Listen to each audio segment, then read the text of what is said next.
They say the number one skill is emotional regulation. And there is no way around it.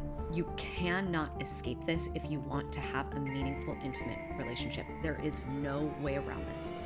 Author and TEDx voice, whose programs translate emotional intelligence into everyday team habits. Please welcome Bea Voce. There is no truth in relationship. There are just two people who are having their own experiences, and you live in your world and I live over here in my world. And as long as we're arguing for the truth, we're both gonna lose because the truth doesn't actually exist. If we're fighting the truth, we are fighting a losing battle. Period, full stop. Agreement is the enemy of attunement. And attunement is really what we need in order to repair. We need empathy, right? If you know that you're not arguing for truth, what we're arguing for is your perspective or my perspective getting heard, seen, and validated. Yes. Conflict without repair is just pain.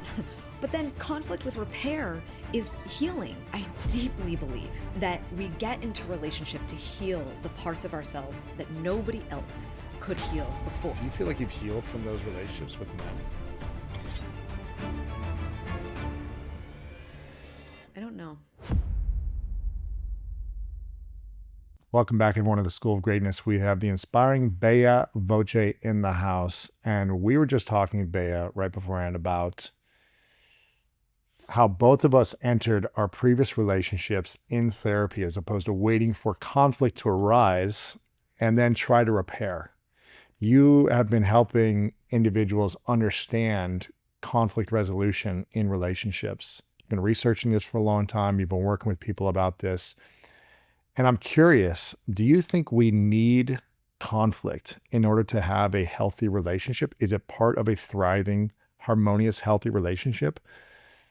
Or is it better to just create resolution, agreements, acceptance, alignment from the beginning of a relationship, the first 6 to 9 months, so that we can minimize conflict so we don't have to try to put all of our energy into repairing in the future, which sucks the life out of a relationship in my mind. What are your thoughts on this? I mean, listen, I think it's a dance, first of all. And I look at relationships in phases. The first phase is the part where you're sort of enmeshed. You found your soulmate, the other half, how have I not lived without you my whole, how have I not found you? I'm so, and there is this way that you merge. And this is where you feel like you're never going to fight about anything. We have so much in common. This person's perfect. That's right. And then inevitably, because you are two different nervous systems with two different wounding patterns and different histories, inevitably, at some point, you enter into another stage, which I like to call the power struggle. The power struggle is where you're faced with a whole bunch of tension. This is where your differences start to rub up against each other. All of a sudden, we start to individuate. So where we thought we were just one amoeba, now we're sort of now we're starting to be like, wait, you're an individual with different desires and needs, and I am also. So what do we do? And so there's inherently tension in this phase. That tension is important. We have to find the areas of friction in order to move through them, to where actually in the third phase, you get to interdependence. You find a space in your relationship where you have more gentleness. You know one another's wounding, and so you're able to work with that wounding a little bit more easily. You know where you're gonna get caught. You know, you've been in the cycles. But the tricky part is most people never exit out of stage 2. Most people are in the power struggle for the duration of the relationship. What does the power struggle phase look like for most people? So it can look like, first of all, it can look a lot of different ways. This is not one size fits all. For people who are a little more conflict avoidant, you might find that the power struggle looks just a little more like distance. Like, they just did something that really bothered me. I think I'm just not going to say anything about that. And I'll just act like that doesn't matter. Like stuffing your feelings. Totally. Silent treatment at times. It could look, yes. Yeah. 100%. Could be like, that makes me feel uncomfortable, so I'm just not going to speak about it at all for some people. Yeah. I like the stuff down. Oh, I can, a lot of it, some people might be, I can handle that. That's fine. it's the quintessential, I'm fine. Until 2-3 years later, and you Yeah. explode. You're right? definitely not fine. Or 2-3 weeks later, you're Right, not right, fine. right, right. And if you have two people who do that, you're going to end up walking two parallel paths, and you'll be roommates before long who aren't talking about much, and you're just living different lives in the same house. Or would that power struggle phase also be you don't say what's truly on your heart? You don't have the courage to speak to your partner directly, but you talk about it to other friends and family about what they're not giving you? 100%. Yeah. 100%. And listen, it makes sense on some level, because if we have grown up afraid of what it actually means to bring our truth, if we have learned that bringing what's real for us creates distance or punishment, Yes. then we're adapting to that response. One of my mentors is Terry Real, and he's fantastic. And he has a line that I think is so profound, which is, adaptive now, maladaptive then. What now is an adaptation that you have figured out because your mom yelled at you, and your reaction to that when she yelled at you was Yes. to hide Yep. and then be good. Now, what are you going to do in your relationship? Well, you're probably going to hide and be Yes. good. And so your partner might come to you and be mad at you, and you might just start appeasing. No, it's okay. Oh, I totally didn't mean to do that. I can't believe. And meanwhile, you're over here fuming, but you're not going to say that, because what do you think is going to happen? That your mom is going to yell, but it's your partner. Uh-huh. And so we have to start learning what it actually means to grow out of our maladaptive responses into adaptive responses.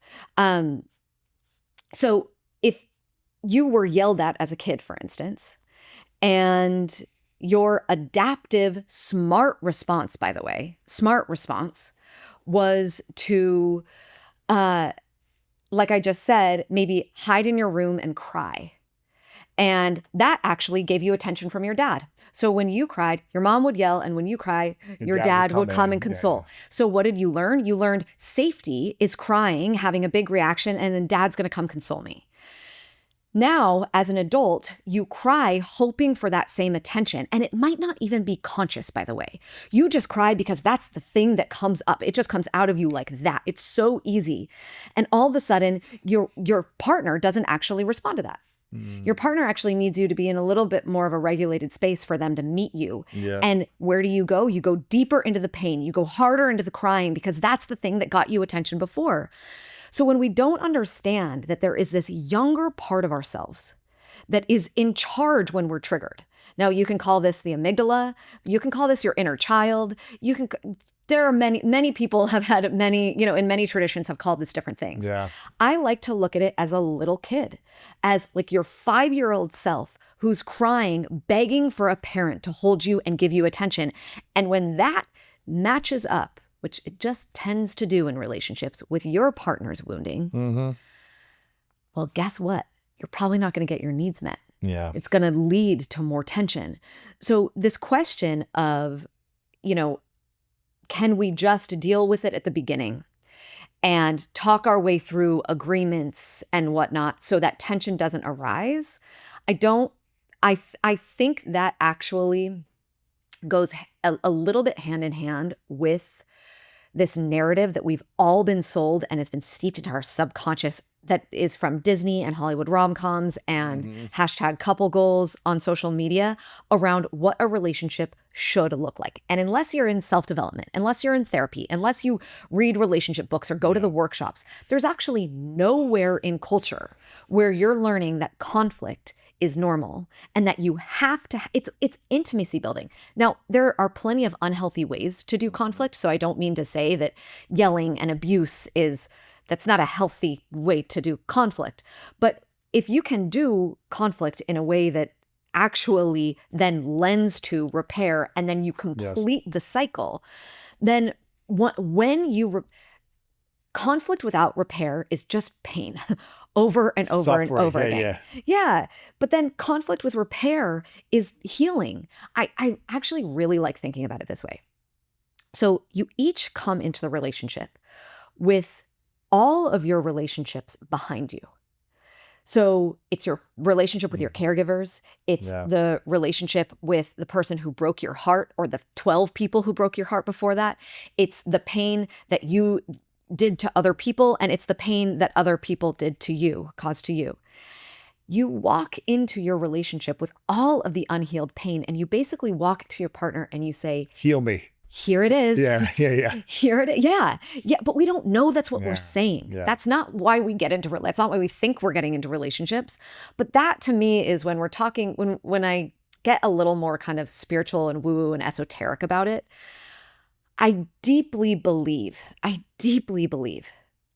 that we get into relationship to heal the parts of ourselves that nobody else could heal before. And when we find the relationship that is the one we decide to basically put on the altar as this is where I'm going to do my work, this is where then what you're saying as each partner is, I am signing up to be here to heal, to help you heal the parts of yourself that nobody else that came before me could help you heal. Like I'm up for that task, and vice versa.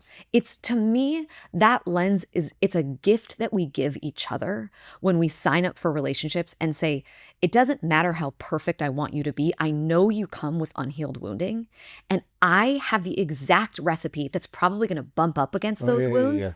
But if we're responsible enough and we do our work enough, that what I also can do is support in the healing of those wounds. Yes.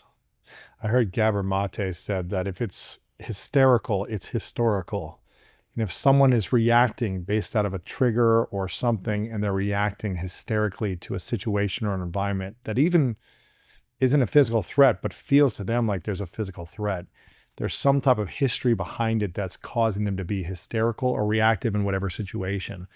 And what I'm hearing you say is that healthy conflict takes courage, is what I'm hearing you say. And what I lacked for most of my life in every intimate relationship I was in was courage. For most of my life, I would stuff it down. I was in the second phase, the power struggle phase, for most of my relationship life. And I was, I'd get into a relationship for 2 years, 3 years, 4 years, and just kind of repeat the cycle, thinking it was the person I was with, and get in a new relationship and kind of repeat the cycle of phase 1 to phase 2. And then you're in phase 2 forever, and you're trying to get into interdependence, right? But it never felt like it for me until this, my marriage now. And what I'm hearing you also say is that you're not getting into a relationship with a human being, you're getting in a relationship with their nervous system. And if their nervous system is wounded and irregulated or deregulated, then that's what you're getting in a relationship with, is how someone perceives everything in the world. And if they're traumatized, or if they have thin skin by every little thing that you say or do or don't do, that's the relationship you're getting into. Not the person and how they look, but what's inside their nervous system and how they respond to their environment.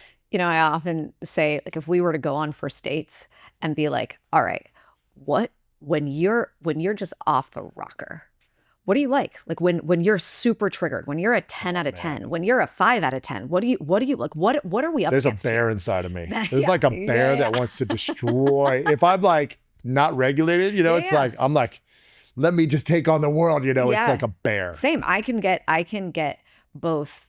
I can get loud and I can get super quiet, and just like you don't even feel my heart. Like I can go to both of those places, and they're not places I'm proud of, by the way. Of course. But and by the way, no matter how much work we do, these pieces live inside of us. Yeah.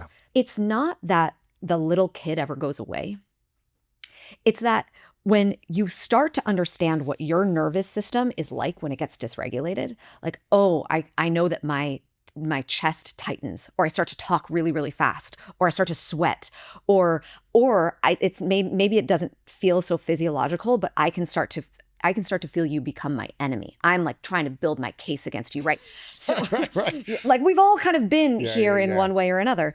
When I begin to understand what my particular brand of dysregulation looks like, then I can start taking responsibility for when I'm going there. And that adaptive part, that young, because that's really what it is. It's the part of ourselves that's just trying to fight for, keep me safe. We can sort of do this thing where we put the kid in the back. It's like, okay, you're 5. I don't want you to go away, but you also can't drive. Yeah. And this is another thing that Terry talks about, which I think is also really smart, which is like you put the kid in the back and you got to give the kid love, but the kid needs a boundary.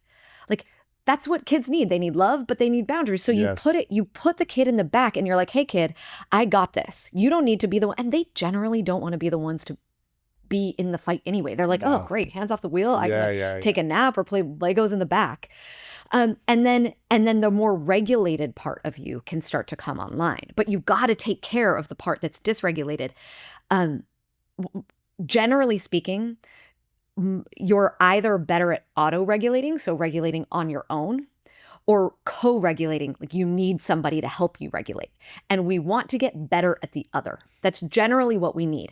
I fall into the co-regulation category. Like it feels like at times I need my wife to help me. Like I need her to help calm me down. Like I can't, and that's been a huge.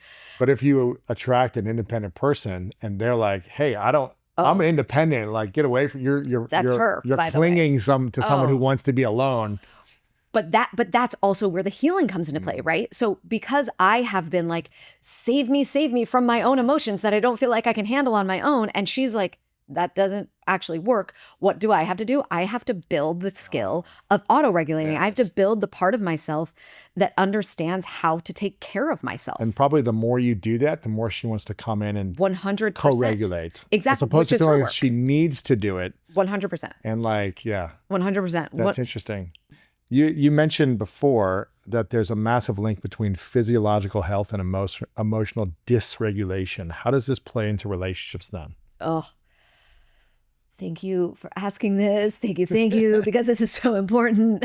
So I think one of the things that we're missing in the relationship space, as far as a real conversation in the field, is right now we talk a lot about trauma. We talk a lot about nervous system. And those are important. I don't mean to say they're not. But what we haven't linked in the relationship space is how our physiological and biological health connect to our ability to regulate. Mm-hmm. So if you just ate a meal that had a bunch of sugar, yes, if you haven't gotten sleep, if your thyroid is off, if you don't have enough vitamin D, if your hormones are out of whack, if your cortisol, I mean, my wife and I were literally just talking about this. She's been dysregulated lately, and we were talking about why, and she was like, "Oh, I just got my thyroid levels checked. Turns out they're all out of whack." And it changed within 2 months. She had just gotten her labs done and we were like, "Oh, this makes a ton of sense." This happened to me too. My cortisol was way out of whack. And I was like, why am I being so sensitive? I don't understand. I've been going through IVF, same thing. But with IVF, I know what's happening. It's like I'm taking estrogen, I'm taking progesterone, and I can literally be like, whoa, one day I take progesterone and I'm like, the devil. And then, I take estrogen the next day and I'm like, everything's cool. I'm fine. I'm fine. Nothing bothers me. Nothing. But we're not linking that. We're talking a lot about trauma, which again it's not that it's not important, but there are other reasons why you aren't regulating. And it could be something that is, so getting your labs done to me is one of the most, it's like a low hanging fruit. I mean, if we're talking free, we're talking morning and evening sunlight, just easy. We're talking about getting as good of sleep as you possibly can and then eating well. Those are free options. The next level up is getting labs, just to peek under the hood and be like, okay, what's actually going on with my hormones? Yeah. Function Health is a great panel. They do a membership that's way cheaper than the actual labs, and they're fantastic. I work with them closely, so I love them. And they also track it over time. So once you start to understand, it's another way to take control of the regulation conversation, and you cannot repair without being regulated, period. It's really tough because if you're in breakdown or fight or flight, it's hard to resolve any conflict. No, you can't. You need to get down to a peaceful state so you can have a conscious conversation without being freaking out. Because again, being in that phase 2 that you talked about, the 3 phases of relationships, I was in the power struggle phase a lot because I lacked the courage to sit with someone who is emotionally dysregulated. When they would scream at me or cry or have an explosive reaction or give me the silent treatment, I was like, how do I just make them happy in this moment? It's like I would attract people with a dysregulated nervous system, and I lacked the courage that I needed to get into interdependence. So I was in that power struggle constantly. And I kept repeating the cycle because I was just like, I just don't want someone screaming at me anymore. I don't want someone crying every time they're not happy with something about me. I was just like, I couldn't handle it. I didn't know how to sit with the emotions. So I'd just change who I was to try to please someone and become a completely different person, and then resent myself, them, and the relationship, and it would fall apart. Because I was like, I don't even know who I am anymore. I'm constantly evolving and adapting to please this person, and they're never happy. And I take full responsibility because I lacked courage to say, listen, I love you, I care about you, but this doesn't work for me. We need some boundaries. We need some agreements, as opposed to it's your way, you're going to react if you don't get your way, and I have to shift to make you happy. So I lacked courage in that space. They lacked, regulating maybe, or whatever it was, courage as well. We both lacked things. And I realized that I need to be able to sit in the fire when there's something that feels uncomfortable. And I need to continue to heal so that it's not that uncomfortable anymore. So that it becomes more like, okay, I don't like this maybe, but it's not going to make me change who I am to make one person happy. Courage is one way to look at it, but you probably actually had a really good reason Sure. why you went towards pleasing and appeasing and Well, overriding. I wanted to feel safe. Yeah. So it's like, now that doesn't work, as you know. Doesn't work. But there's actually good reasons we do things that at the end of the day, we might get done with that fight and be like, God, why did I do that? Yeah, I of can't course. believe it. Why did I yell again? Or why did I override again? Or there are really good reasons. This is where the digging, this is where therapy or workshops or whatever are so important to start to understand the mechanisms for why you behave the way that you do. Like that's there. I think one thing that feels really important is that we give ourselves a bit of grace here about why we behave the ways that you're not wanting to appease. That's not something, and you're not going into a conversation being like, I'm going to override all my own boundaries right now. You do it because there's something in your system that locks up, that doesn't have any idea how to react other than the way, to your point, that is going to keep you safe. And I think it's really important that we know that. Well, something that goes in with that, you have a quote about this that says, the real challenge isn't just about using the tools, it's about rewiring how you approach conflict. And speaking around this, like, I didn't have all the right tools before. And even if you have the tools, you also say it's about rewiring how you approach conflict. So when there's a breakdown from your partner, or you're in breakdown, they are, you both are, whatever it is, I think we can both agree on that we need certain tools to regulate our emotions when our emotions are heightened, period, every human being. And then it's also figuring out how we approach the conflict. Where I used to approach every breakdown or conflict is, how could I get through this as quickly as possible back to peace, back to safety, back to harmony, back to soulmate energy versus power struggle energy, right? Yeah. How can we just go back to the way it was in the first month? It was so easy and fun and amazing. Can't you just be that person again? Like, it was like, who are you? What is going on? You weren't this way for the first 6 months of knowing you. Now this like hurt, wounded little girl is crying every other day and yelling at me. Well, this isn't who I knew. So you're going through an identity shift of the relationship where you're like, what is this? They're maybe seeing something in you that they said, oh, you weren't doing what you used to do, whatever it is, right? We're both not doing something. And then you're in this power struggle. You're just thinking, how do I get back to soulmate energy? This feeling of soulmate, which also I don't even agree with, but because I think it's it's interesting. My wife, she's a very famous movie actress in Mexico, and she's done over 40 movies, and she was the rom-com queen in Mexico. So every movie she did was a rom-com for many years, and it was #1 box office. And she grew up in the Disneyland rom-com. This is how relationships are based on cultural. She didn't see that with her parents. Her parents have a very healthy relationship, but she grew up kind of in this movie scene, living these stories and kind of embodying this in her own life as well. And she had to really heal and realize, like, it's not about you complete me. It's like, I need to complete myself and create wholeness within me. Then we can create interdependence when we're both creating this wholeness next to each other, right? It's like we can both continue to grow next to each other. But part of it is like the approach to conflict. I think both parties need tools, but we both need to approach conflict with saying, instead, I used to want to create peace. I wanted to create harmony. Or I wanted to win and I wanted to be right. Yeah. It's like, you're wrong, I'm right. tough one. I know you're weak right now. I have the answers. Like my ego is so big also, right? It was like, I just wanted to win. Yeah, welcome to all of us. Right? Exactly. But then when I got into the relationship with Martha early on, I was like, the only way I win is if we both win. And if one person loses, then we both lose. Yeah. So we both need to, so it was my approach was like, how do we both win when there's conflict? And that's something I've learned in emotional intelligence workshops that we've both been through.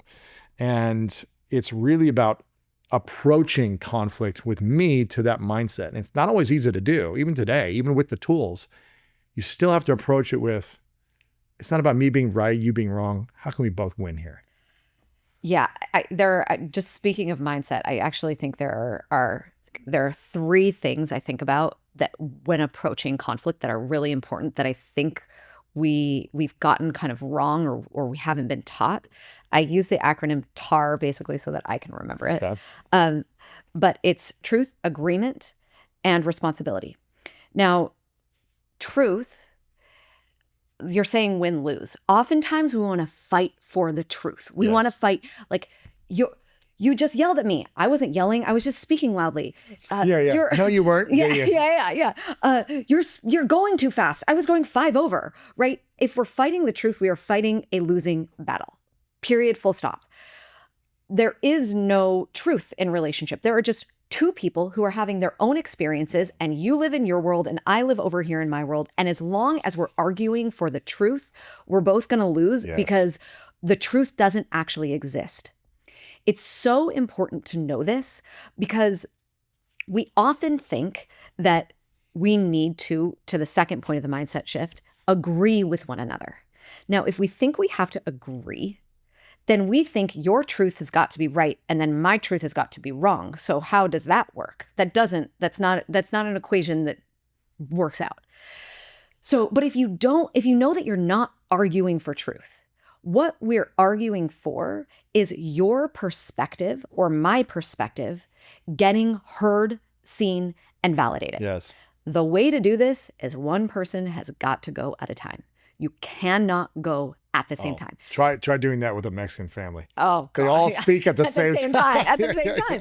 This is, by the way, simple, not easy. Simple, not easy, everybody. Exactly. This is super, super tricky. You have to really listen. Even when you feel heightened emotions, you have to say, I'm going to listen, you're going to listen. We're going to create an agreement around who's listening. Yeah, and without interruption, right? It's like it is hard. This is hard. This is it's like we don't really realize how challenging these skills can be to put into play. Like we need so much repetition for these to.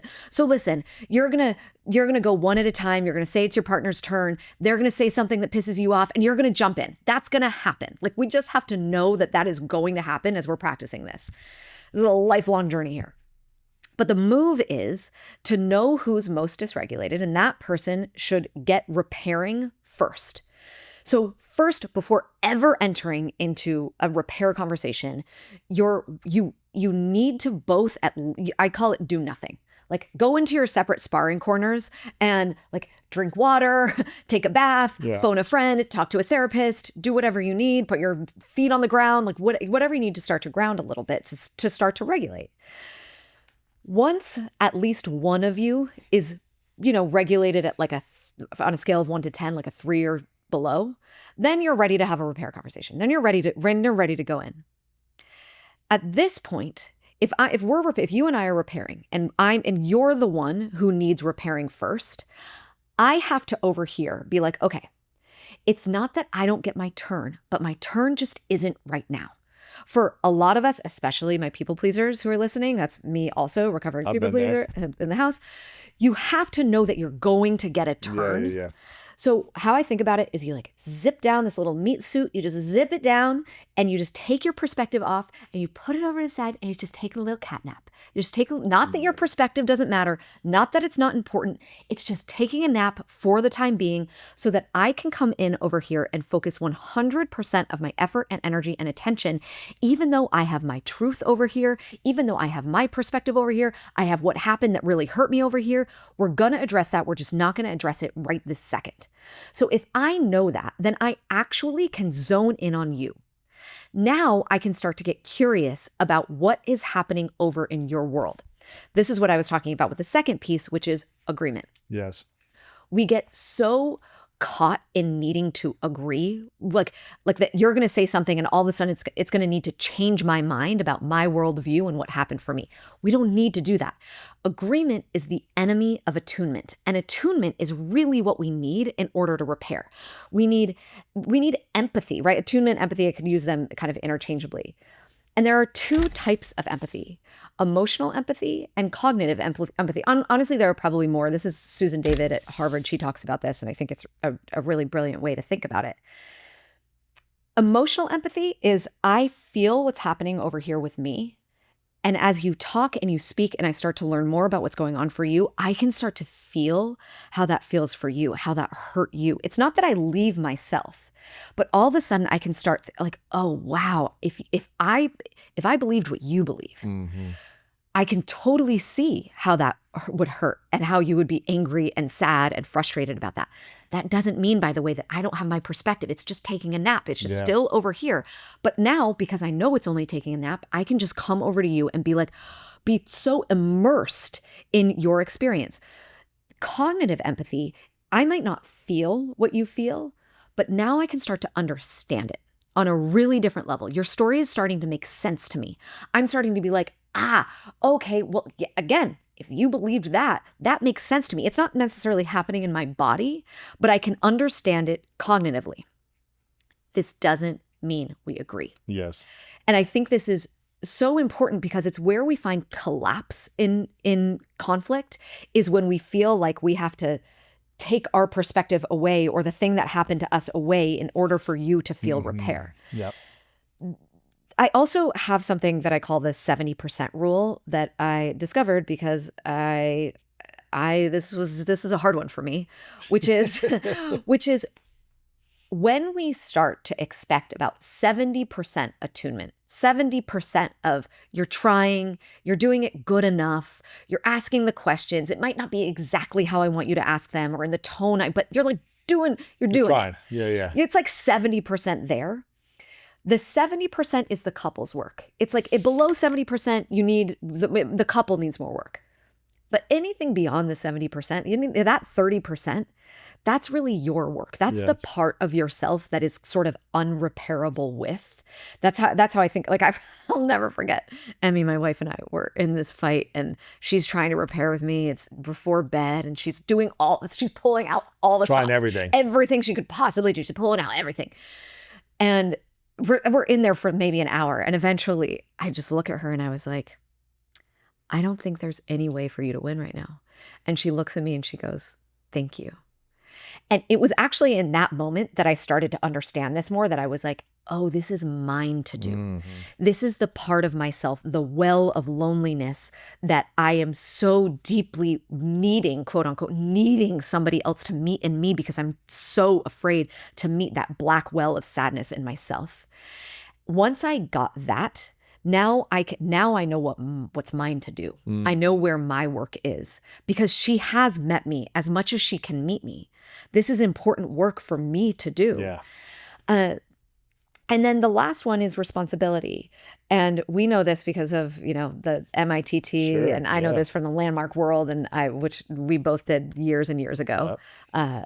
And generally, when we don't know what it means to truly take responsibility, we're either absolving responsibility and putting it onto you, so I'm blaming you, or I'm taking all of it. Yeah. And I have so much shame. And then you're resentful also, probably. Yeah, it's like. And you can't actually meet your partner in that space. You can't actually meet their pain in the place where I feel so much shame about the thing that I did, that all I can think about is like, oh, I can't believe I hurt you. What is it about me that made me do that? And now I've completely left your experience. So neither work. Like we've got to. And the partner feels abandoned because you're in your shame world versus trying to repair still, right? It's like, completely. Like, okay, you did this bad thing. Now you're in this world. Now I have to tend to you, even though you hurt me.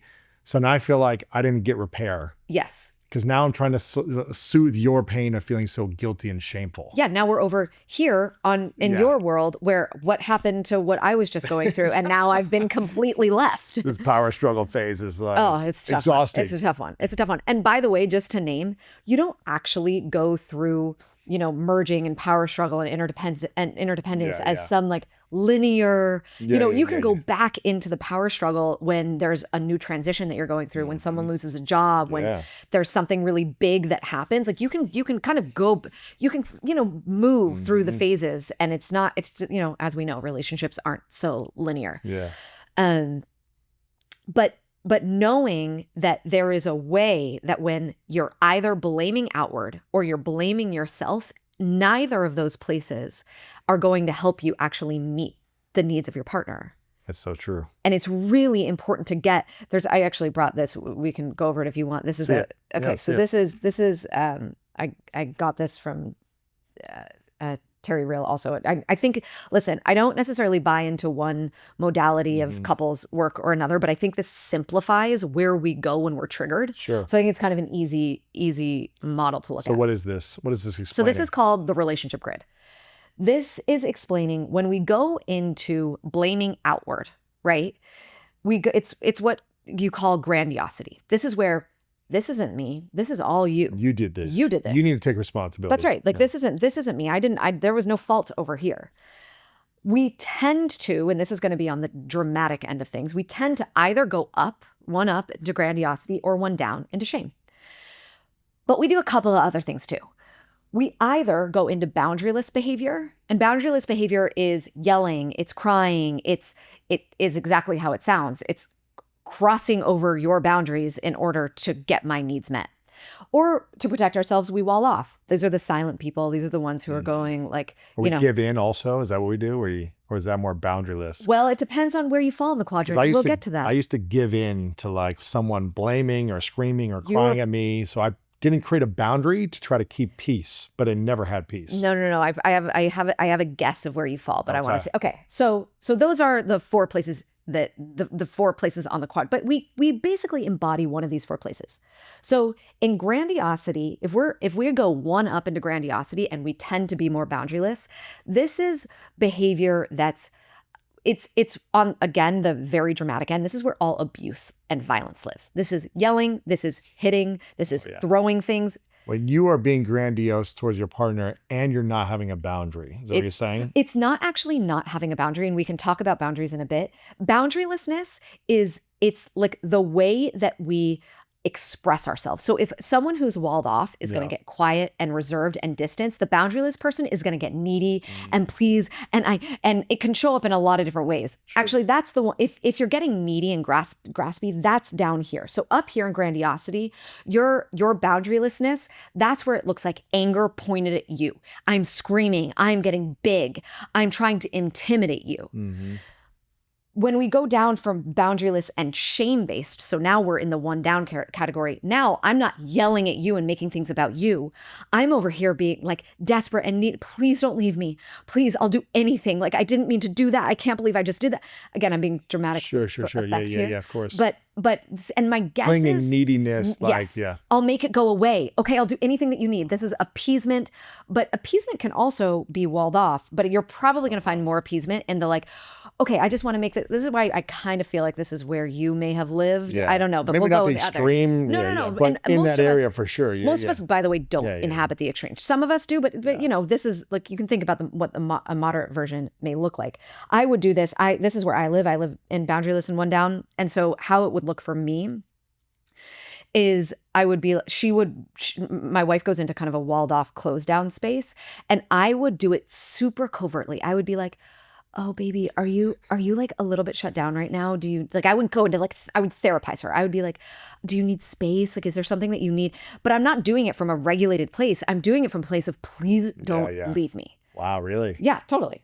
Okay. So then we go over to walled off and shame based. This is like, Just curious, before you go on there, what would happen if she left you? Like, or someone left you? What would happen for you if someone's like, you know what? I've tried. This just doesn't work for me anymore. I think we're done. How would that make you feel? By the way, that's happened. So it's, Really? But what happens in but you when that happens, I guess, or that's happened? it's actually sort of what I talked about before. It's the place in me where I go is this lonely well that feels like if I touch it, it's so big that I'll die. Like Wow. that's how it feels. It feels like this space of like there's one place I can't go.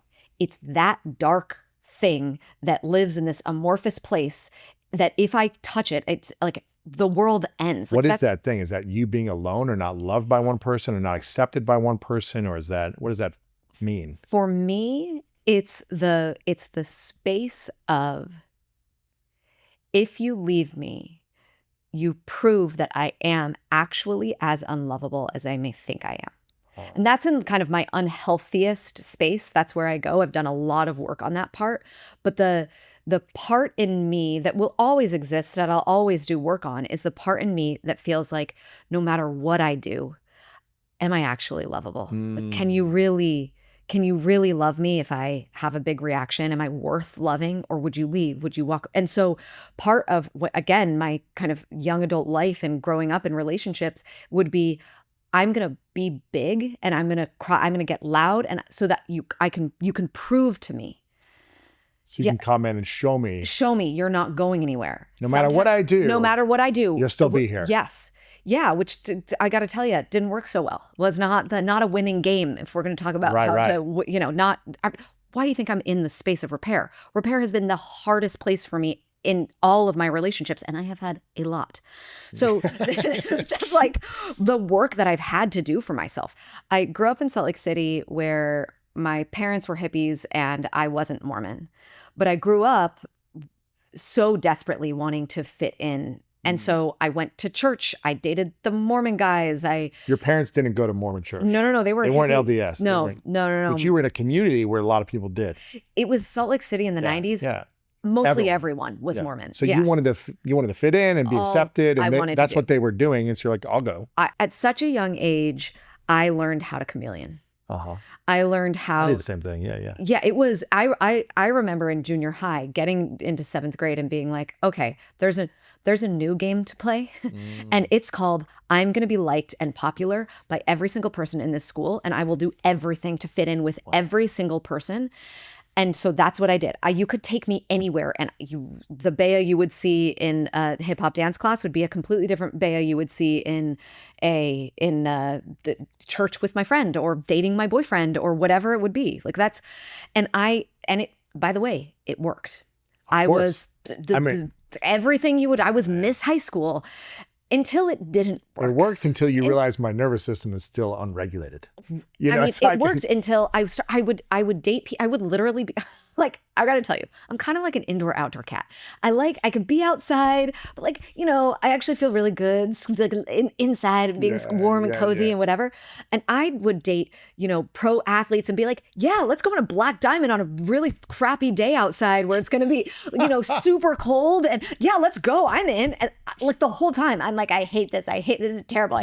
But I didn't care because all I wanted to do, it was like, I was great at the game of seduction. And in fact, I used to teach a workshop when I was younger called Seduction 101. Wow. I used to be in the So you like seducing men, it sounds like. It was a game to for me. Get them to be into you. Yes. But then what? You didn't know what to do with them? But then about 6 months later, like you're saying. What am I doing? I was probably a lot like your ex. Like 6 months later, I would be like, oh, I can't keep the game up any longer.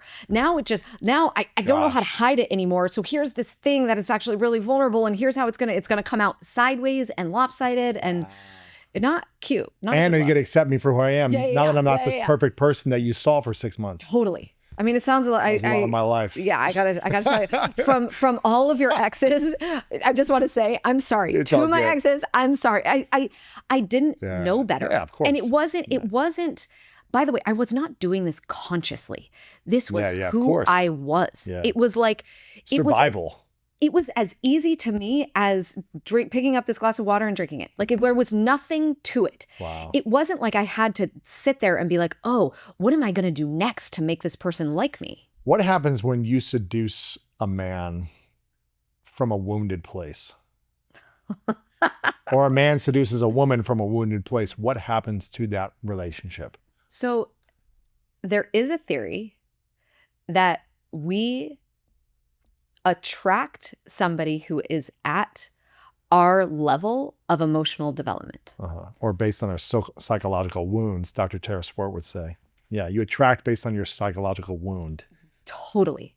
And so as much healing as I've done, I'm going to scan the room and probably be attracted to the person who's done just as much healing and is on in about my stage of development. I mean, because what would happen when I dated a fantastic, one of my best boyfriends. He was amazing. I was bored out of my mind. I was bored out of my mind and ended up breaking up with him for no reason other than I just couldn't name it, but it just didn't make me feel alive. I had no idea what healthy love felt like or looked like. Healthy love is it can feel a little boring at times in some way. It's not supposed to be like this. No, I know firework. I had to learn that though. Yeah. I had to learn and I feel peaceful. Exactly. I wouldn't actually call it boring. I would feel peaceful, calm, peaceful. Yeah. Not boring. Yeah. But that's how it felt in my system. 100%. And so what would I do? I would scan for attraction. It's not like I knew out of the gate that's who I was going for. So what happens when someone wounded attracts someone wounded? Well, guess what? We're going to hit against each other's wounds. Now, I want to say this because I think this is important. Okay, we don't it's almost impossible to go into a relationship fully healed. Of course. My perspective is we do most of our healing inside of relationships. It's going to be harder to do that healing when two people come from trauma. When even one of you comes from trauma, it's going to be harder. It's going to be more volatile. It's going to take more work. You both need to be committed to saying, I want to grow. That is, to me, the number one thing to look for. And it's not just someone who wants to do it, but who's willing and will do it. And will do it. Yes. And so you watch behavior change over time because we're all fallible human beings. It's not, You're not perfect yet? Wouldn't you imagine that I am after all this? Just talk to my wife. She'd definitely tell you I'm perfect. What kills trust more than anything in a relationship in your mind? Threatening the relationship. Threatening it. Yes. What does threatening the relationship look like? Saying you're going to leave when you actually are not going to leave. To me, this is the number one trust killer, because what happens when you start to threaten that you're going to leave and then you don't do it, and then the next time you get into a fight, you threaten to leave again, your partner now starts to not feel safe bringing things to you because they feel like every time they say something that you're going to disagree with, that the relationship is on the line. So they'll stop feeling safe bringing things to you and you'll stop trusting yourself. So it is a 1-2 punch that is so detrimental to the health of a relationship and the threatening to leave and not doing it. I mean, think about it. When you say it, and then think about how degrading to your own sense of what you're going to do, your own sense of responsibility, integrity, all of it. Even if if you don't do what you say you do, you're weakening your identity. And part of you feels that. Part of you feels that. And so as much as you can, if you do not intend to leave, there's a very big difference of I'm actually contemplating leaving. Really, it is on the table and we need to address the thing that is going to have me stay or go, and being in the heat of the moment triggered and just saying you're out, but not meaning it. And then 5 days later, you're in a spiral again. It's so detrimental to the health of relationship. I cannot overstate it. I can only imagine the amount of traumatic experiences you've had in past relationships, because I know I've had a lot of them.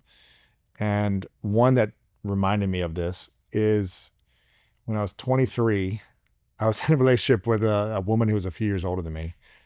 And it wasn't good from the beginning. It was just, the dynamic wasn't right, all these different things. But, she threatened to take her own life multiple times, not leave the relationship, but she threatened that. And as a 23-year-old, I had no clue how to handle any of this, let alone intimacy. I was just so, okay, what do you need me to do? It was it happened multiple times where it was a threat to ending her life. And I'm just how do I navigate this? What if this actually happens? And I just didn't understand anything about it. And I remember one day after the third time this happening, after I don't know, 6 or 8 months or something, she was I laugh. I don't know about you, but I have like a laugh when something's really traumatic. You know, it's like I'm thinking of a memory. I'm like, this is not that funny, but it was scary. This is like in You know, therapy when someone I'm laughs like, and it's ha, not they almost funny, died. and you've You got know, to be like, yeah, that's not funny. There's a yeah, reason, you know. yeah. It's not Keep going. funny, but it's just like I can look back and it's kind of funny 20 years later or whatever. But I was sleeping on my, this is how bad the relationship was. I'm sleeping on my sister's couch. I have no money. I'm sleeping on my sister's place and she comes, she's trying to call me all day and she comes to my sister's house where she knows I'm living. And she's like, I'm on the, why I laugh when something's bad. She says, I'm on Go the, to therapy for I know, this. right. She goes, I'm on the doorsteps with a knife. It's hard to say. It was funny. So I'm on the doorstep with a knife. I'm going to stab myself in the stomach if you don't come out right now and get back with me. And I kid you not, and this is all of her text, right? This is all of her text because I didn't pick up her calls. And she was like calling me obsessively all day and I wouldn't pick up. And I kid you not, I was just like, something switched off in me where I was just like, this was multiple times after 8 months or something. And in my mind, I said, do it. You know, I was just like, I'm sick of being this person where you're threatening to do something that you don't do. You know, and I'm talking about if you're threatening to leave a relationship, but I'm a 23-year-old and I'm just like, I'm sick of this. I'm tired of this manipulation. And I was like, at the point I was like, in my mind, I said, do it. I didn't text her that. I called 911 and I said, my girlfriend, ex-girlfriend is outside of the house. Here's what's happening. She's threatening. I have all the text messages. Can you please come and do something? I don't know what to do. And I just called 911. They came and arrested her. I laughed because it was just a crazy moment in my life.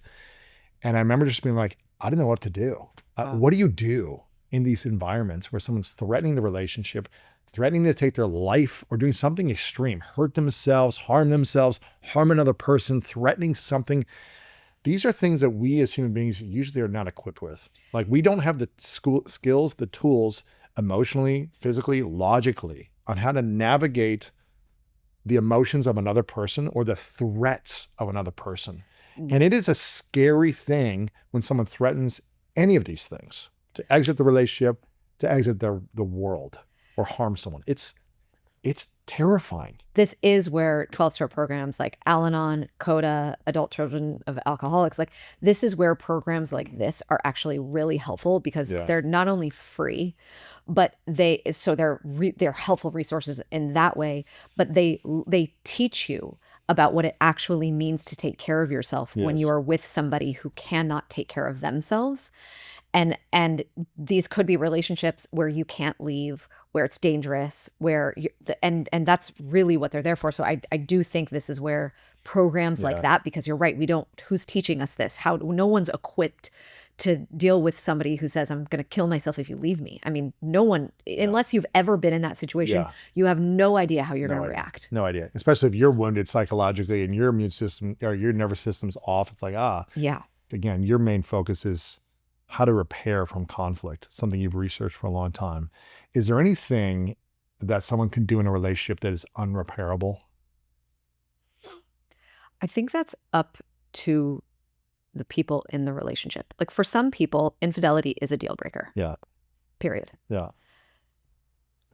For others, they can actually get through it and it will make them stronger. Mm-hmm. That's just the truth. So I think in some ways that's a pretty personal question. You know, there are people in relationships where someone has murdered someone else and they're still in that relationship. That person is in jail and they visit them. Wow. Like that's, you know, so I don't think I'm the person to answer that. I think that deeply depends on your value system. Interesting. But in your work, I guess, with people who come to you for repair, you know, information and expertise, what have you seen that is almost like a deal breaker? Every time this happens, it's hard to come back. Here's what I'll say. If there's active addiction, Uh-huh. it's really hard it's hard, if not impossible, to repair. because you're in a cycle of retox and detox, and you're not really in relationship with that person. You're in relationship with their dysregulation and their addiction. Right. And So that is, it's almost, you're just saying, I commit to accept this life for the rest of my life. yeah, and some people do. So I'm not even saying that's bad or wrong to stay, but Yeah. I'm saying it's really hard to repair with someone who is in active addiction. Uh-huh. It's also really hard, if not impossible, to repair in situations where there's high levels of manipulation, personality disorder, Narcissism, yeah, like yeah, extreme yeah, yeah. narcissism. Yeah. And I know you've had Dr. Ramani. Ramani on Yeah. a couple of times. Yeah, and so she'll speak to this much more intelligently than I will. But because what's happening in manipulation cycles is there is no intention to actually repair. There is intention for power and control and coercion. And when only one person is in on that game and the other person is trying to repair, both people have to be in on the repair in order for it's a two-person game. You can't do it then. No. So You have those to accept, I'm with this type of person. They're never going to change. Is this the life I want? And maybe I don't have a choice because my life's in danger. My kid's life's in danger. I have to learn. And then you make it work. Yeah. And then you make it work however you need to make it work. Right. You get yourself in a program, you get a therapist, you learn to live with it in a way that you need to. Yeah. Interesting. So if someone's in addiction and unwilling to get out of addiction, that's really hard to have a thriving relationship. You're in a relationship with their dysregulation. They're consistently going to be in either on a substance or coming off of a substance, and that's impossible to in order to repair, you have to be in a regulated place, at least one of you. And if one person is always the one who's dysregulated, they have and with addiction it's hard to come into a regulated state ever, really. Like you're always again in kind of detox or retox. That's consistently happening in the background. So it may not be impossible, but it is really, really hard. And it takes a lot of skill, and it's probably, I would say, one mistake I see couples make a lot, and I see this online more than anything, is that they, to your point of therapy and getting into the work, they try over and over again to work whatever their trigger dance is without support. And their nervous systems are in too much intensity to actually address it on, like, you need a third party. I thank goodness for the kind of generation of practitioners and facilitators and therapists and coaches who came before us who normalized therapy, because now we're in a culture who says therapy is fine. Yeah. But getting into therapy earlier, to your point that you've talked about, I think, or coaching or whatever, or getting support earlier, a lot of times people, here's the thing, a lot of times people wait a really long time to come to see a couples therapist or practitioner. And by the time they get there, it might not be too late. It might be too late. But at that point, you've got to have somebody who is so skilled to work with you. And the truth is, couples therapy is super hard. There just aren't that many great couples therapists. If you start at the beginning, though, when things aren't as bad, your couples therapist doesn't have to be as good. Yeah, it's true. But if you start where things are like, it is do or die, and you're on the brink, Good luck. your therapist, first of all, It's like a miracle. it is. It's just really hard to find a really good. And here's the couples thing, therapist. you got to give. I feel for couples therapists, because you're not just trying to help a relationship. You have to address each individual's childhood wounds and nervous systems, and understand the psychoanalysis of each individual and their nervous system, and then the relationship. It's like you're helping three people. Yeah, it's not. It's two individuals and a relationship with individual history of both, and then relationship history. It's three entities totally in an hour session once every month. I know. Good luck. I know, or 50 minutes, which is what a lot of couples Good therapy. luck. I know. It's going to take years. I know. And that's why there is a lot of negative feedback with therapy, because it's like, oh, we've been going once a week or once a month for 6 months and we're not getting improvement. It's it's a slow moving process. because I feel like you need extreme exposure therapy individually to start healing and processing these things, each individual. And if one person's willing to do the work more than the other, it's going to be harder for the relationship to really thrive. And it's going to feel like it's taking years and you're still not getting anywhere. Well, and this work in general, repair work in general, is hard and takes a long time and is a slow process. This is something that I liken it to going to the gym, because I feel like you want to see muscles right away, but it's like years. you would never expect to get fit going to the gym once a week. You would never expect to get fit going once and never showing up again. That's sort of how we psychologically think repair works is I'm going to show up, I'm going to somehow naturally know how to do Yeah. this. But you got to go to the emotional fitness gym and you've got to practice all the time. It's like it's almost like we're expecting that we should be able to play Beethoven on the piano before ever being able to play chopsticks. Oh yeah. We have to, and this is the exposure. This is the exposure that over and over and over, the small things. This Yes. is why, like having a simple, okay, I know I need to do nothing at the beginning. I need to regulate myself. That's okay. That's one thing I need to practice. That could take, you could practice that for years. That's hard.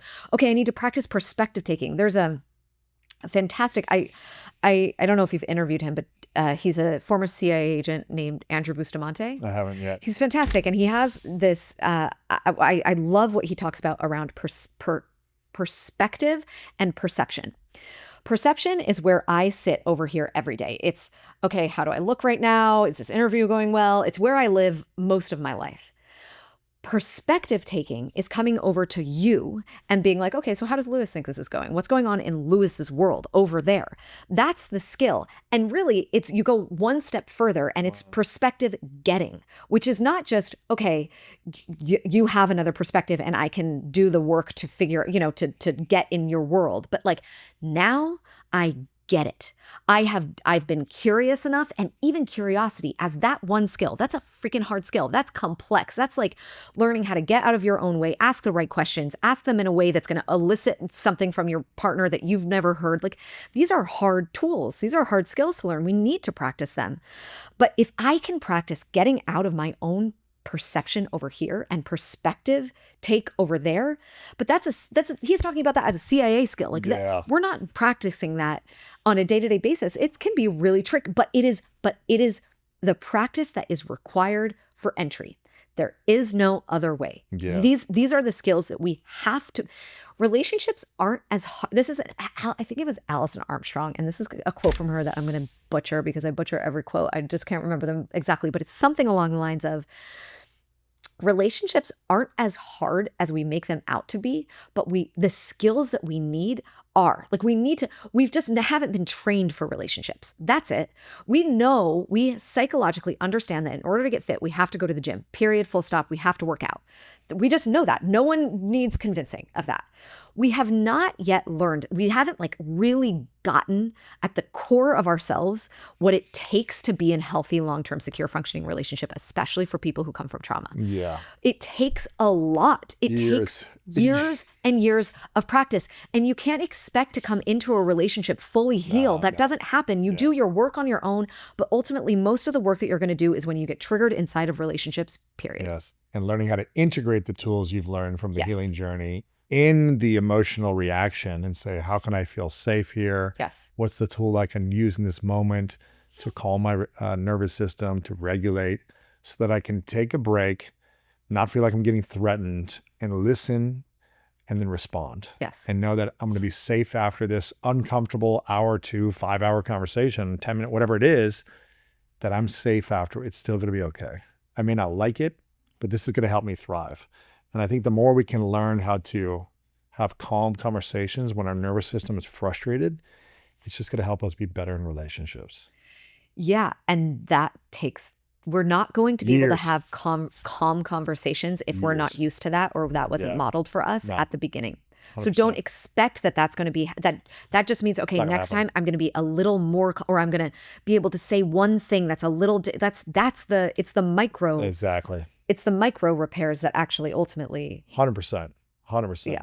It's a journey. it's Healing's a journey. Thriving in relationships is a journey. Listen, I'm only 4.5 years in. I'm almost a year in marriage.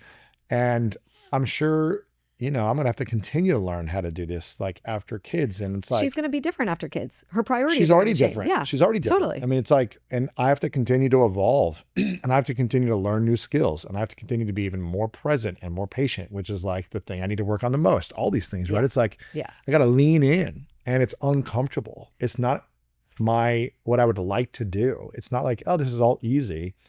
But I this think is transformation and growth, which is ultimately the dojo of relationship. exactly. And I think it's not easy, but it's rewarding if we're willing to lean in. Yeah. And we can take the convenience road and just keep things simple, I guess, or just try not to rock the boat. Or we can lean in and say, how can I continue to develop as a human being to have the best relationship I can have? Or why am I in a relationship? It's like, if I'm not willing to go all in and try to transform myself and be of service to the relationship, sure, we have to take care of our needs. We don't want to neglect ourselves, but how can I take care of me and then serve the relationship? I just think that's the only way we're going to have a long lasting, healthy relationship. That's going to have bumps and bruises and stuff like that. But like long-term healthy is taking care of self and service to the relationship. It's a beautiful frame perspective. But again, I mean, I don't know. Ask me in 5 years, but I mean, I just think that's probably the path. It's like, you've got to be willing to continue to reinvest in you and the relationship always for growth. You know, there was a moment right before Emmy and I got married. It was 2 weeks before our wedding, and we got into one of the biggest fights we'd ever been to. 2 weeks before the And you wedding. both probably try to sabotage it. You know, it's like God, fear, some subconscious. sabotage. Yeah. Yeah, it was over something dumb too. It was like it was one of those fights that devolved so quickly that anyhow, we ended up taking 2 nights of space. And 2 weeks before you're supposed to get married. 2 weeks before our wedding. 2 weeks before our wedding. Wow. We take 2 nights of space. Space for her is like a breath of fresh air. She's like, Space for me is like, it's painful. It's a lot of pain. So She's like, I'm free. And you're like, yeah. She's not going to think about it for 2 days. Yeah. She's going to like romp around, do whatever she wants. I'm going to be like in my Sassy. pain Yeah. body. And I'm just, anyway, that's who I am. So anyway, the first night I cried myself to sleep, and I am just sobbing and sobbing and sobbing.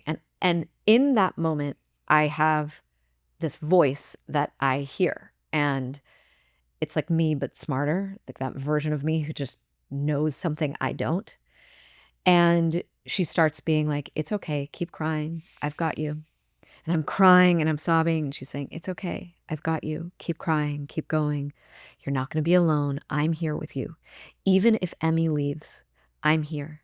Even if she goes away and never comes back, I'm here. And I'm sobbing and I'm sobbing and I'm sobbing until I basically cry myself to sleep that night. And the next day I rewrote my vows. And I said to her, and I think about this, I come back, honestly, I don't even remember any of our other vows. This is the vow that I come back to all the time. I said, here's my heart. The most vulnerable thing I can do is say to you, you have it, and you do. You have my heart. Because what I really want to say is, you have my heart. Please keep it safe. Don't hurt it. Don't hurt me. Interesting. And what I know I'm saying is, here's my heart. I know you'll drop it. I know you'll break it. And in the moments where you can't help me pick it up because of your wound and your trigger and your thing, I will do the work to pick up the parts of myself that are hardest for me to love and hardest for me to be with. And I won't have the expectation that you'll do that work for me. And I know that when you're able to hold my heart, you will. But when you're not able, I've got me. Yeah, it's beautiful. And I come back to that all the time beautiful. in the moments that it is hardest to get me. Yeah, I think that's necessary. And that's very internal family systems kind of mindset. Yeah, There's lots of parts of us. I use it all Frank the talks time. about this a lot. Gabby Bernstein talks about this a lot. It's like there's lots of parts of us. This is the body keeps the score. Yeah. There's many parts of us. And the highest conscious version of our adult self has to kind of build this like connecting relationship with all the parts of us that are wounded or the past parts that we haven't healed. And knowing that the adult in the room, the highest, healthiest, whole version of us, it's like what you did there. It's like you had a conversation spiritually with the wounded part of yourself, and you integrated safety within you. Yeah. And as woo and weird as that sounds, I think psychologically, we all have this like psychological mind, and it can mess us up a lot. You know, it's like thinking of all these things, like our brain, we have to kind of take back the reins. And the IFS, format mindset is like having that relationship with the wounded parts of us, not making them wrong. It's also allowing them to have a voice, not trying to block them out. So I used to try to shut those voices up and like get this wounded part of him like away from me. I don't want to show this part of me, but it was like, gosh, then I'm just abandoning myself. Like I'm doing what I felt everyone else did to me when I was younger. If me as the adult is trying to kick out the 5-year-old, the 7-year-old, the 13-year-old, the 23-year-old who felt like not enough, then I'm not healing that part of me. I'm trying to remove him from me. And that doesn't feel good. And that's what's yours to own. 100%. That work your partner can support with, but ultimately No, your partner They cannot can't do it. heal They for can't you. do it. They can't do it. And it's where we get ourselves into trouble. I've certainly have. Yeah. Where you expect this is the 70%, right? Where your partner can only show up so much, but if they're giving 70%, like a solid 70, do the that rest. 30% is and you're still not, you feel unrepairable with that, 30% is yours. Yeah. I mean, you could also even reframe it. If it's 70-30, you could say like, they've got to give 100% of themselves and you've got to give 100% to like, what do you call it? 70-30 or 100-100, but it's like, you got to be willing to go all in and it's got to look differently. But if we are not able to learn the strategies and the tools for self-regulation, that is healing the parts of us that we're ashamed of, feel not enough, healing the parts of, I heard you say this early in the conversation. It's like, I used to feel like if anyone knew this about me, no one would love me. Totally. If anyone knew this part of me at this season of life, if anyone knew I thought this thing, if I did this thing, how much shamed I felt, no one would actually love me. And that was my biggest fear. If anyone knew that I'd been sexually abused and raped by a man, no one will ever love me. It was 25 years I kept it a secret from the world, from anyone in my world. And it rocked my heart. It rocked everything inside of me. And I was just like, I have to project confidence. I have to project that I'm strong. I have to project that all these different things, because if anyone knew that this happened to me, no one would love me. No one would accept me. I would be alone for the rest of my life. Yeah. It was a survival mechanism. So I had to learn how to heal and have like grace and acceptance for that younger version of me when the healing journey started. And just know that like, okay, that's why I showed up in certain ways. And that's why I attracted certain people. And that's why I had no boundaries. And that's why all these different things. And have compassion for that 25 years of life, which you're like, man, I missed out on all these opportunities. And what if I just would have known this sooner? It's like having compassion and letting that go and just saying, okay, now how do I create safety in me every day? How to create this sense of safety, a sense of harmony. And it's not always going to be perfect, but the more harmonious that I can create inside of me, the better I'll be in every relationship. And it's a constant journey. It's a and And I'm never going to be perfect. And it's, it's of course. What comes up for me as you say that is this idea also around what we are tracking in our nervous system with our partners, that when there are secrets, when there are things that we're keeping, we may not understand it, but on the subtle body, we are feeling an incongruence. yes. And that might have nothing to do with us. Uh-huh. It might have everything to do with your shame and but depending on our wounding, we'll then make it about us. Mm-hmm. And this is where we can also start a trigger dance. So there are so many, there are so many ways in, Of everybody, course. so many ways in Man.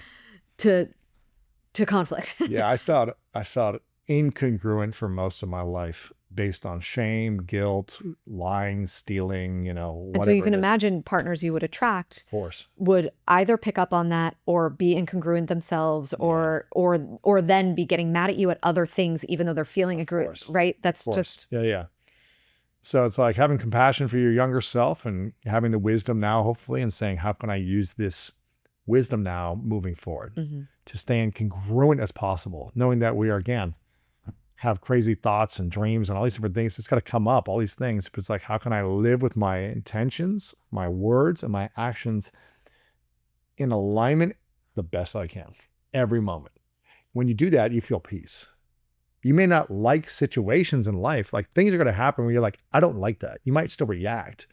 But if we can create more harmony and peace within us by being integrity with ourselves, you're going to be in a more harmonious relationship with others. It's just going to naturally attract others energetically, or you'll be able to be more discerning, like you said, and be like, oh, this doesn't work for me, or this relationship, I'm going to put this on a pause, or maybe I shouldn't work with this person, because you're going to feel out of alignment.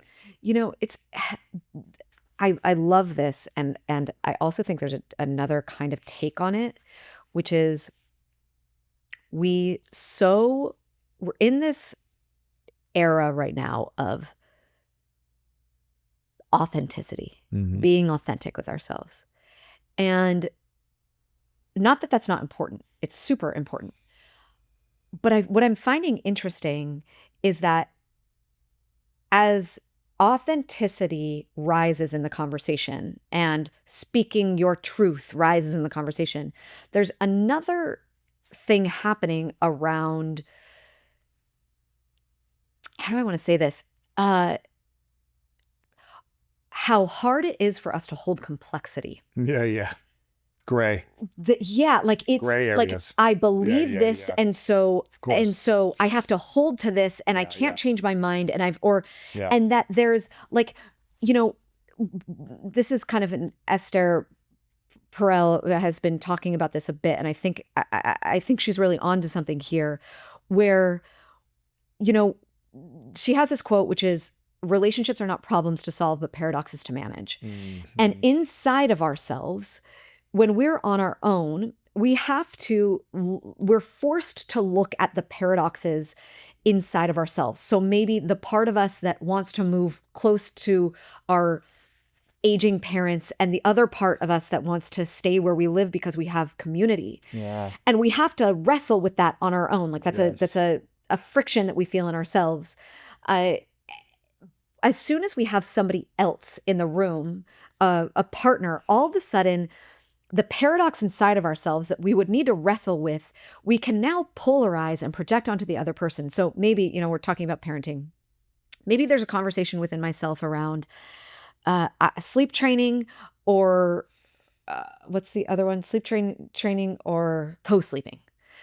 And maybe there would be or breastfeeding for 6 months, but I want to keep my career. And so I'm going to need to, do I do that for 6 months or a year? How do I manage and do I want to do formula? And these are complexities that we need to navigate and wrestle with in ourselves. But when we polarize with another person, all of a sudden we no longer need to wrestle with the complexity within ourselves, because if you hold the pole of we sleep train, then I can just hold the pole of, okay, no, we co-sleep. And that's the truth that I want to stick my stake in the ground on. And I'm going to fight for that, because we've now polarized into these two different perspectives. And I no longer have to wrestle with that inside of myself.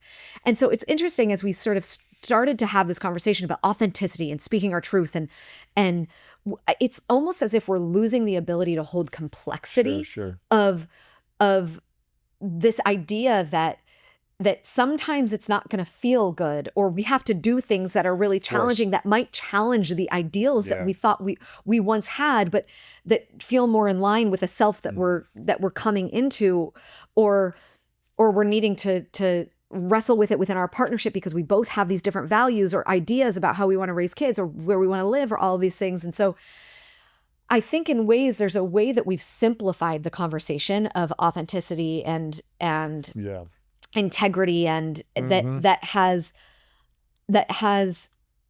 it's almost like this social atrophy, this atrophying of honestly, is it atrophying? Did we ever have this skill? I don't actually know. But that really makes me wonder about how we build our relationship with our ability to hold complexity. We're seeing this in the socio-political divide, right?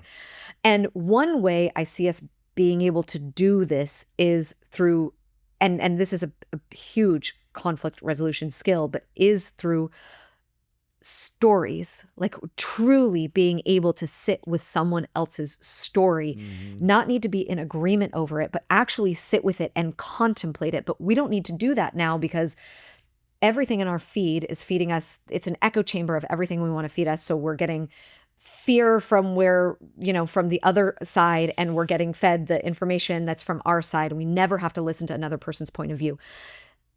But now we're in a relationship and our partner has a different perspective, and we want to be authentic with ourselves. What do we do? Right. And something that me and Martha did early on was like, I was very clear. I was like, we need our values to be aligned. Otherwise, it's going to be hard. We need our values, our vision, and our lifestyle to be in alignment. What happens when one of those values or the vision changes? Exactly. Where in the beginning, I was like, we need to be like 80% aligned on all of our values, vision, and lifestyle. And she was like, I'm in, and I need you to be flexible. You know what I mean? It's like, Good for her. Yeah. and it was like, it can't be so rigid. It has to be Yeah. this Yeah, way. yeah. It's got to be absolutes, like you were talking about absolutes. Where I was more like, well, I want these things to be in alignment. Otherwise, what are we doing? Why are we getting to a relationship if we're not in alignment? At least we have to have some alignment somewhere. You can't have complete friction. Mhm. And she was like, yes, and I need you to be flexible on things. And I go, okay. So it took time for me to learn how to be more flexible and make sure we're also staying in alignment. So I didn't feel like I was compromising values, right? Same for her. She doesn't want to compromise values, but she was like, you can't be so strict on a rule here on this one thing. If I didn't live up to something, I'm like, okay, I get it. All right, I got to be more flexible in this and this. And I think that's been a great thing. It's like, how can you be flexible with your values, with your agreements, and making sure that things are going to evolve and change, and you got to be okay with it. Well, there's certainly research on rigidity in relationships and how course. if you are the more course. rigid and the more you expect perfection, obviously this is not going to surprise anybody, Right. but the less satisfied you're going to be with your yeah. relationships. You're going to be miserable. Yeah. Well, Bea, this has been powerful. I want to ask you a couple final questions before I do. Where's the best place for us to support you, follow you, connect with you online? You can go to my website, beavoce.com, BAYAVOCE, and I'm at beavoce on Instagram is mostly where I hang out. But on my website, I have a couple of resources. I have a free repair PDF that you can get, which has a ton of scripts for all sorts of conflicts. So that's a good one. And I also have another worksheet on the change and effort mismatch. So for people who are in that kind of change and accept dance, if they want some support there, that's also free. And then I'll be launching a group for repair. So Awesome. Bea, thank you for being here. thanks so much for having me. Appreciate you. Wow, that's a good one. Everybody has relationship issues they need to address. Everybody, me included, everybody. The only thing is not if you're going to do it, but with whom. Who is the person with whom you're going to say, I'm ready to do this work? So we have never expected more from romantic